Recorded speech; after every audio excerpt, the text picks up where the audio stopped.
Përshëndetje për gjithë, unë jam Omer Zulfia dhe në kodër të bootcampit të 16 në përprogramera për modulin e Laravelit kam vendosur të bëj një sistem për menaxhimin e studentëve tek përprogramera. Ky sistem ka të bëj me menaxhimin e studentëve, lidhjen e studentëve me trajnimin, krijimin e trajnimeve, pagesave edhe shumë gjëra të tjera. Shkojmë tek pjesa e register e autentifikimit, pra për të mos më shumë kohë. Pjesa e autentifikimit është bërë me Laravel Jetstream. Krijojmë një account, Omer Test për shembull, Omer @test.com 1 2 3 4 5 6 7 8 edhe këto njëjtë. Register, krijohet accounti dhe shkojmë tek pjesa e dashboardit ku këtu domethënë janë të shfaqur disa të dhëna si numri total i trajnimeve, numri total i taskave dhe numri total i studentëve dhe këtu janë të shfaqur tre trajnimet më të mira të cilat janë të renditura në bazë të numrit të studentëve të cilat janë të lidhur, për shembull këtu 2, 1 edhe këtu 2 nga 0. Atëherë shkojmë tek pjesa e trainings se të shohim se si krijohet trajnimi, si editohen e kështu gjëra me radhë. Njëra fillimisht e fshim këtë pjesë të cilën e kena kriju pak më herët. Atëherë shkojmë edhe për shembull e lojmë tek pjesa e title, e lojmë BC për programera. Edhe për shembull në këtë trajnim ju do të mësoni se si të krijoni web faqe, për shembull. Pa marrë parasysh se çfarë çmimin e lojmë, për shembull 200 euro ose $200, e vendosim këtë imazhin, e bëjmë create training edhe shohim se trajnimi është kriju. Pastaj shkojmë tek pjesa e ditë për të parë se apo reflektohen të dhënat kur i bëjmë edit. Përshtojmë nga 1.1 te çmimi e bëjmë 250, edhe këtë imazhin nuk ndryshojmë, pelem ashtu siç është. Pra nëse po shihni domethënë të dhënat janë reflektuar, është bërë BC për programera 1 edhe këtu 1 që ashtu, çmimi ka ndryshuar. Atëherë shkojmë tek pjesa add material ku këtu mundemi me shtu material, për shembull shkojmë materiale për programim ose për kod, për shembull, pa marrë parasysh se çka e vendosim këtë file .docx të cilën e kam kriju paraprakisht për testim, e bëjmë upload edhe shkojmë tek show materials edhe këtu e shohim që është kriju ai material. Nëse shkojmë open file, do me thonë na bot download ky file. Pastaj shkojmë tek pjesa e show students, ku në këtë rast nuk ka fare se nuk e kemi lidhur ende një student me një trajnim, edhe domthon këtë pjesë do ta shohim pak më vonë.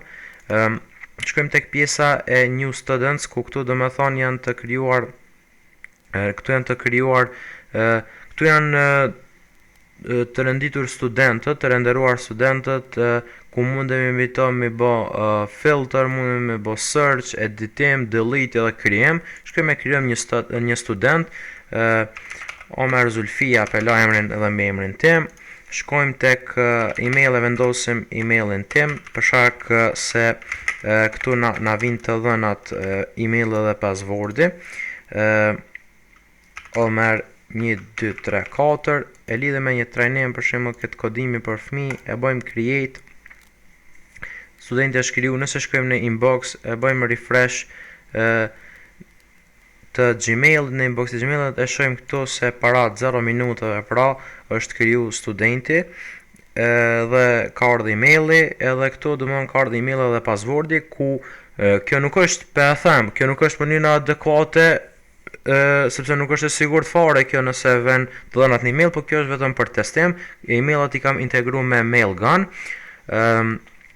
ku pastaj e shohim këto pjesën tjetër se si bëhemi si krijojmë një account tek frontend dhe e lidhim këtu tek new students.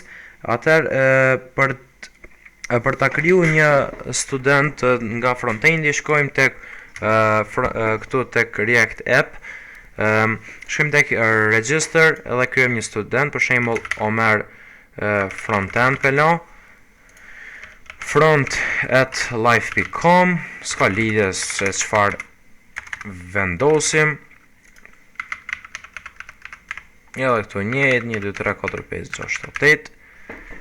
Bëjmë register, ta bëjmë ta bëj copy këta, bëjmë register, bëjmë login këtu.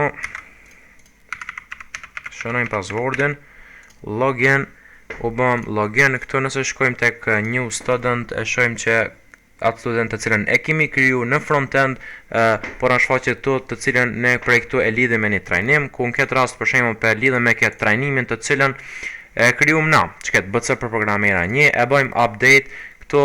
Nëse shkojmë në dashboard, presim pak, ja pra do me thonë ku është shfaq trajnimin në të cilën e lidhëm prej në backend.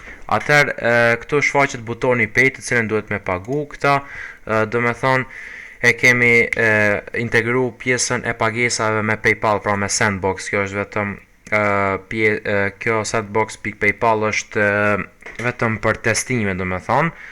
Pastaj bëjmë pay, këto para të gjithë janë para false, do me thonë vetëm testuese. Atë nëse shohim u bo payment është bo proceed, edhe nëse shkojmë në dashboard këtu, vend se si më herët që shke pjesa e pay, tani është show materials, ku nëse shkojmë tek show materials, këtu shfaqe materialin të cilën e lidhëm na paraprakisht, edhe prej këtu do më mundesh me bë delete, me hap, më falni, edhe me shkarku, ku ka është ishte sa i përket kësaj pjesës për materiale. Këtu tek pjesa e orders, do me thonë shfaqet orderi i cili shfaqet useri i cili është i logum dhe ka pagu atë kurs. Për shembull, në këtë rast ne tash e bënëm pagesën dhe u shfaq ky kurs, kurse mundet edhe në qoftë se do më ne krijojmë një user tjetër dhe nuk bëjmë pagesë, nuk do të shfaqet.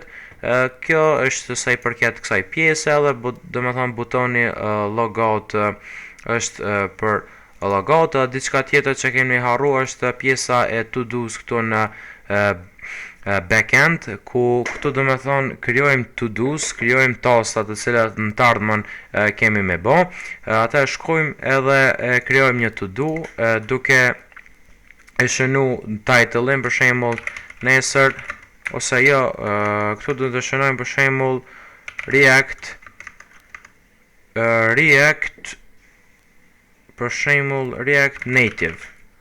Edhe nesër do të mësoj React Native, për shembull. E bëjmë save, krijohet ky tasku, ku këtu mundemi me bë edit, për shembull shkojmë me një këtu, e bëjmë update dhe të dhënat reflektohen, statusin e ndryshojmë nga done në pending dhe reflektohet automatikisht. Mundemi me fshi, edhe njerë mundemi me fshi, edhe ja pra do me thonë kjo pjesa e to do list ka që është. Edhe shpresoj që t'ju ketë pëlqy projekti, dhe ditën e mirë.